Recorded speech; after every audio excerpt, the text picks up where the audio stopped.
Welcome back to our channel. In today's video, we will guide you through the process of allowing or denying downloading for your Instagram Reels.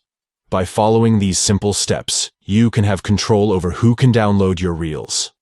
Let's get started. Step 1. Open the Instagram app on your Android device. Step 2. Tap on your profile picture located in the bottom right corner to go to your profile. Step 3. Tap the Reel you want to manage. Step 4. Tap the three dots at the bottom. Step 5. Tap Manage. Step 6.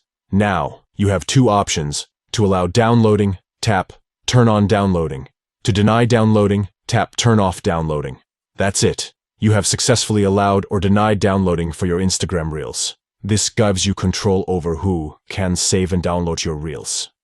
If you found this tutorial helpful, please give this video a thumbs up and subscribe to our channel for more useful content. Don't forget to hit the notification bell to stay updated with our latest videos. Thank you for watching, and we'll see you in the next one.